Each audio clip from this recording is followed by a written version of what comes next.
I'm wearing black today. And that is on purpose. For the first time ever, I texted Jimmy and Maya on Friday, and I said, I'm sorry, Maya, but I have nothing to give you for an order of service because I have no idea what I'm going to be saying on Sunday. I didn't know because all week I've been thinking, what do I say in a time like this? And I thought to myself, well, do I talk about grief? Do I talk about anger? Do I want to talk about hope? Do I talk about rage? Do I talk about how to organize? Do I talk about freedom?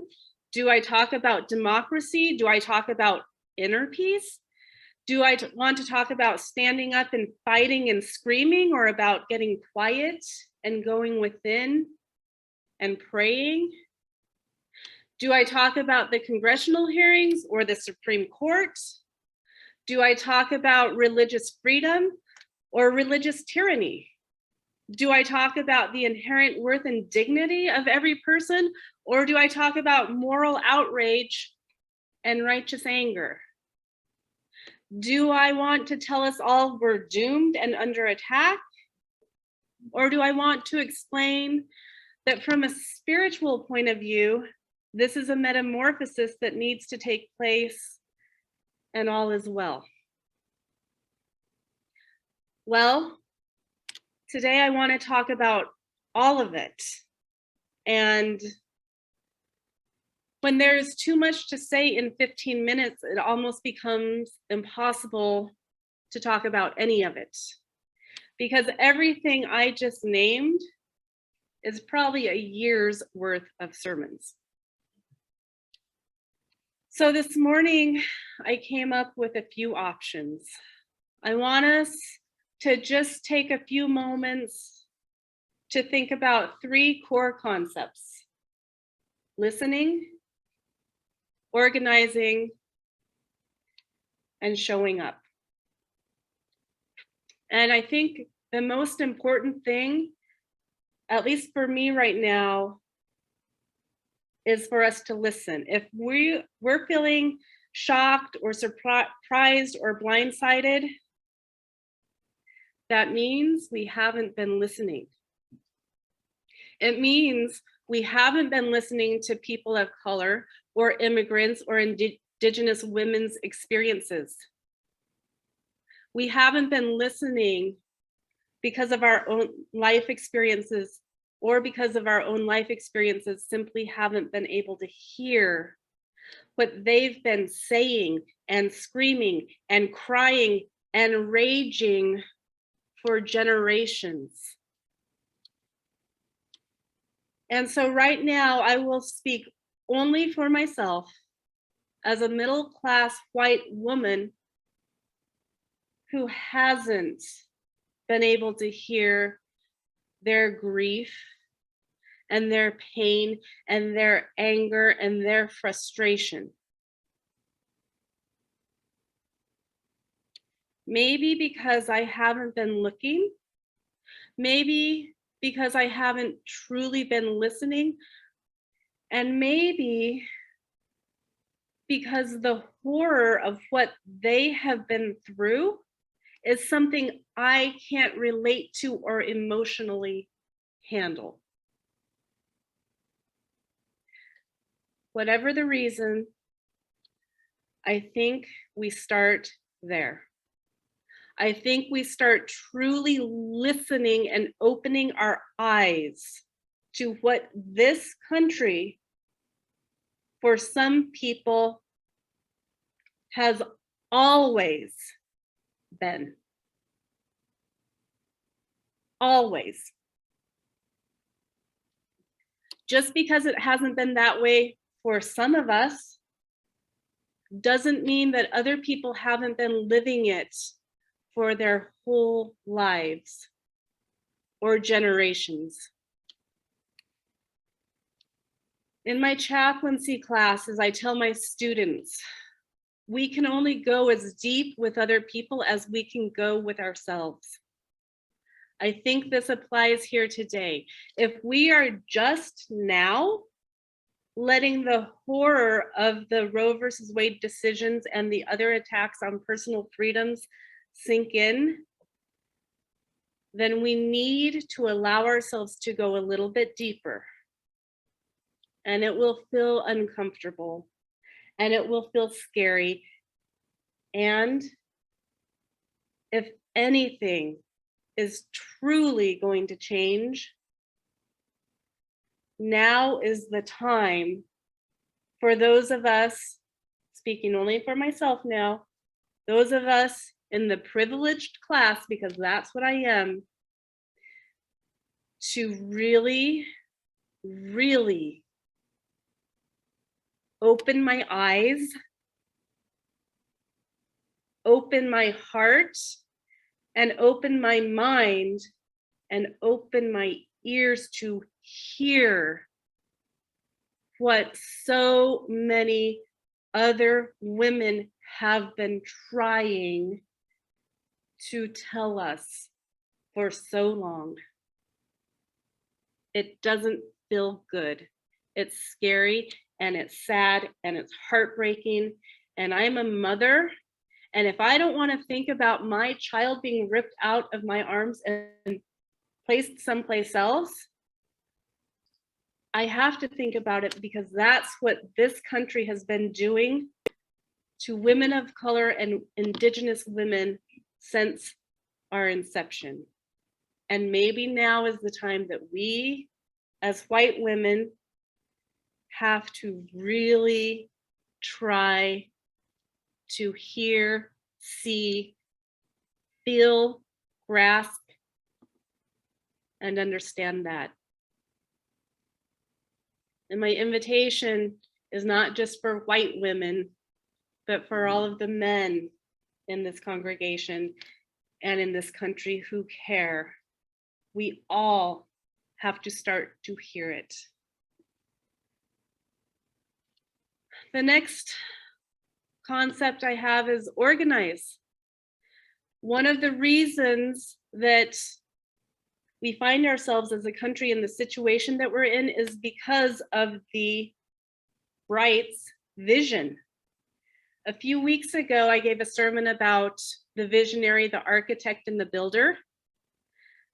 And the idea is you have a vision, you make a plan, and you implement the plan. Well, when I talk about principles, spiritual principles, those principles apply whether you're on the left or the right. If you have a vision, a plan, and a motivation to implement your plan, you as a human being can create any reality you want. And they have figured out that this principle, and they are utilizing it. So we can't be surprised, but if we don't like their vision, then we need to start living into who we choose to be and create the society we choose to visualize. They had the vision, they had the architect, and now they have the builders. And it has been a singular focus for decades. That's how the principle of creation works. Donald Trump said what he wanted to do. He followed through. Justice Thomas spelled out this week where he wants to take the country. So we cannot be shocked if they begin to follow through. If they begin to go after gay marriage or the rights of trans people or anything else, our environment, they've told us who they are. We just didn't believe them. So for those who say voting doesn't matter, it does matter. It does matter, and especially in this valley, it matters. Who thought in the year 2022 we would be talking about needing to set up an underground railroad for women? Who thought? few weeks ago, my final theme today is taking action. A few weeks ago, I talked about, in relation to mental health, about how mental health is like if you have a wheel, the different avenues of support are like spokes on the wheel. I want to use that analogy again today in regard to who UUCGV might be in this time and place. Maybe we, right here in the center of Grand Junction, maybe we hold our grounding and center as the hub. We hold the space and we become the place where planning and organizing takes place. We continue to be the place that people look to in a time such as this. I got an email from a congregant this week who has a vision of us being a safe place for women who may need to come here from Utah or Wyoming for healthcare and possibly counseling. And he would like to see us set up a fund to help such women. And he anonymously has offered $1,000 to create the beginning of such fund. And I think that's a great idea. And it is also about saving our environment and our democracy and the rights of our LGBTQ community.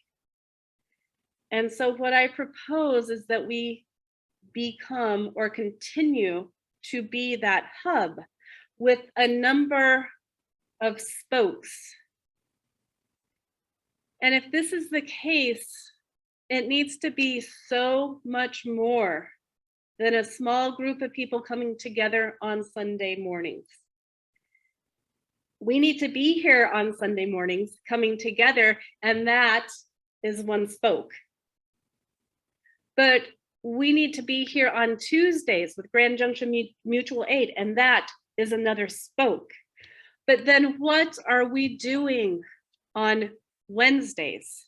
What are we doing on Fridays? What are we doing on Saturdays? Because true faith, people living out their faith in a true faith community, I think in a new day has to be more than just Sunday morning. It has to be more than just Sunday morning. And so that's my proposal, that we are that grounded, sacred space.